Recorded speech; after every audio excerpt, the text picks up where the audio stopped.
Пилотный проект, начатый в Жамбылской области и направленный на повышение доходов населения, получившего поддержку правительства, в этом году реализуется по всей стране. На проекты, реализуемые в рамках Ауыл Аманаты, уже выделены средства, и аграрии приступили к активной работе. О развитии в селе Карасас, что в Жолынском районе, расскажет следующий сюжет.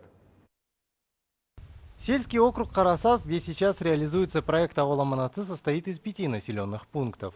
От граждан, которые в основном занимаются животноводством и земледелием, поступило 175 заявок, среди них 106 проектов, и есть те, кто уже начал свое дело. К примеру, Дауренбек Ахметов, получивший 5 миллионов тенге, уже приобрел как крупный рогатый, так и мелкий скот.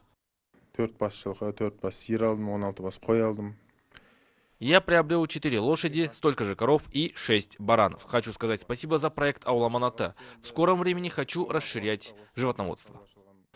Также житель данного села Саят Джоламан приобрел 13 голов крупного рогатого скота. Из 6 миллионов, которые были выделены, 5 миллионов 200 тысяч аграрий потратил на приобретение самого скота, а 800 тысяч были потрачены на необходимый корм. Теперь его цель – это увеличить поголовье и расширить помещение. Уже сейчас животновод ведет строительство откормочной площадки. Сейчас в планах расширить место, чтобы в будущем увеличить число скота. Поэтому ведутся активные строительные работы.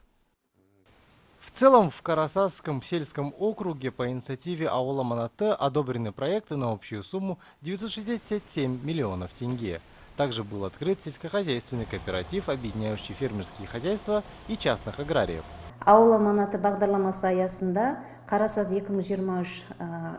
В рамках проекта был создан сельскохозяйственный кооператив. В этом году им был получен кредит в размере 10 миллионов, а также была подана заявка на обновление техники на сумму 89 миллионов. Уже были приобретены тракторы. Отметим, что здесь также реализуется проект Ауыл Ельбисыга. К этому времени асфальтировано 11 улиц в 5 селах, а одна улица будет отремонтирована уже в скором времени. Мадияр Салыков, Ханат Бахатулла, Айкын Ақпарат.